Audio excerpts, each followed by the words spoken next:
Do you have a floor that's sinking, that's sagging in the middle somewhere? This is what this kitchen had.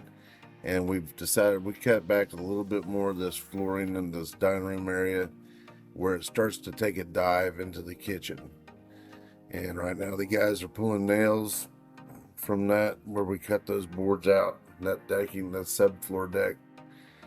And we're just exposing more where more mud and more water. And underneath this house was quite a bit of water and mud due to the fact that the water has been able to accumulate underneath the house for quite some time.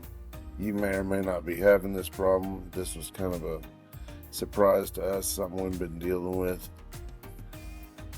But right here I'm showing we're doing these sister joists and we're working our way across. And if you'll, we have a laser set out to where we just run that board just underneath the laser light as we go across there.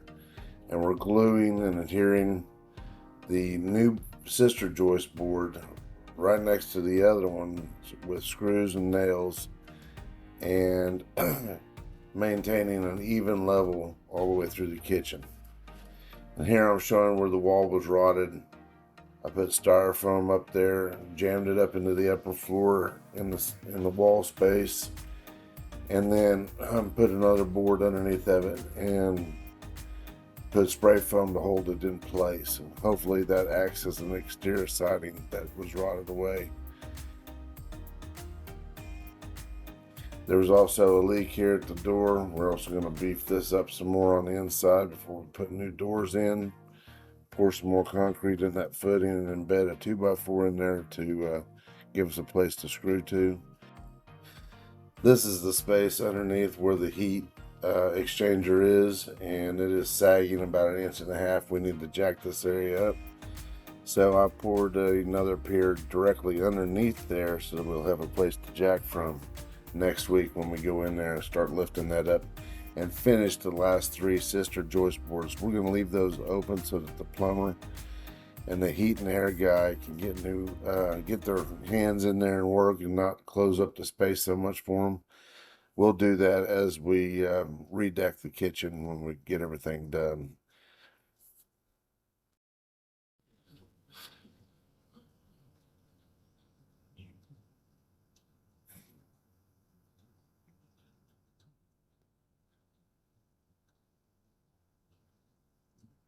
You can see the new boards right there. Those last 3 we're going to leave. We got piers underneath there, about 4 right along the kitchen there, the kitchen wall.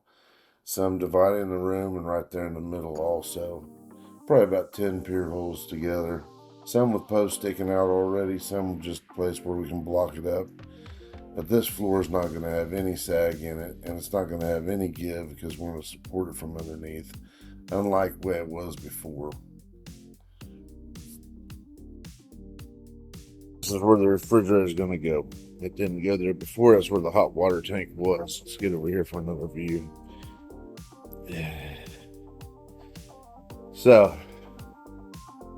might be familiar. There's where the hot water tank was. There's where the heat and air system is, and there's where the refrigerator was right there.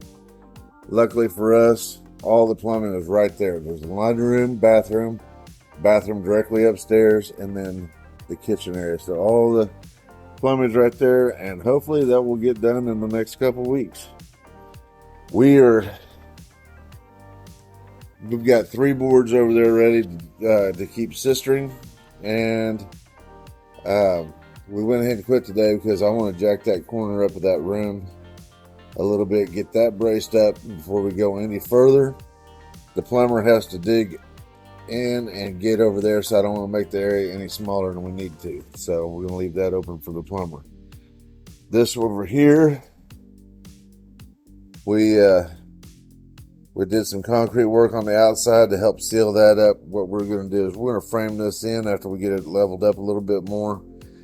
We're going to block that in, and we're going to take those shims out, block it up, and pour some concrete in there and give some new support on top of that area right there. Just for a little extra strength, because I'd rather overdo something than underdo something. Over here, where this wall was rotted out, I cut out all the rotted boards, and along with the upstairs, and I took a piece of this styrofoam, coated styrofoam, and I fitted up into the upstairs, and I shoved it up there as far as I could. And then I put it to the inside, and then this bottom lip comes and overlaps. So if anything does get in there, it will be on the outside of that styrofoam, just like the outside of the siding here, where they had it wrapped. We don't have the ability to get in there and wrap it. So I used the best thing I could think of, put it in there, and hopefully any water that gets in there will be on the outside of the stem wall. And we could drill some weep holes on the outside of the rock, which would allow that water to get out of there. We also worked on the rock itself, did some retucking of the mortar in between the rocks, and the capstone on the fake fireplace that was done in 1948.